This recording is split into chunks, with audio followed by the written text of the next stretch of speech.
সারা দেশে রাত ও দিনের তাপমাত্রা বাড়তে পারে বলে জানিয়েছে বাংলাদেশ আবহাওয়া অধিদপ্তর। রবিবার বাংলাদেশ আবহাওয়া অধিদপ্তরের আবহাওয়াবিদ আফরোজা সুলতানার দেওয়া পূর্বাভাসে এ তথ্য জানানো হয়।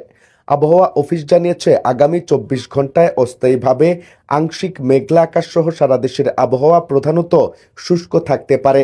তবে সারা দেশে ভোরের দিকে হালকা থেকে মাঝারি ধরনের কুয়াশা পড়তে পারে। সেই সঙ্গে সারা দেশে রাত এবং দিনের তাপমাত্রা ১ থেকে ২ ডিগ্রি সেলসিয়াস বৃদ্ধি পেতে পারে। সোমবার সকাল ৯টা থেকে পরবর্তী ২৪ ঘন্টায় অস্থায়ীভাবে আংশিক মেঘলা আকাশ সহ সারা দেশের আবহাওয়া শুষ্ক থাকতে পারে। তবে রাজশাহী বিভাগে হালকা বৃষ্টির সম্ভাবনা রয়েছে। সারা দেশে ভোরের দিকে হালকা থেকে মাঝারি ধরনের কুয়াশা পড়তে পারে। সেই সঙ্গে সারা দেশে রাত এবং দিনের তাপমাত্রা ১ থেকে ২ ডিগ্রি সেলসিয়াস বৃদ্ধি পেতে পারে।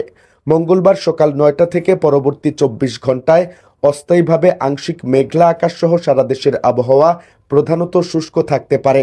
তবে সারা দেশে ভোরের দিকে হালকা থেকে মাঝারি ধরনের কুয়াশা পড়তে পারে।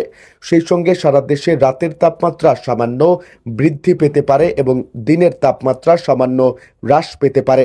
এছাড়া আগামী ৫ দিনের মধ্যে বৃষ্টি বা বজ্রসহ বৃষ্টি হতে পারে বলে জানিয়েছে সংস্থাটি।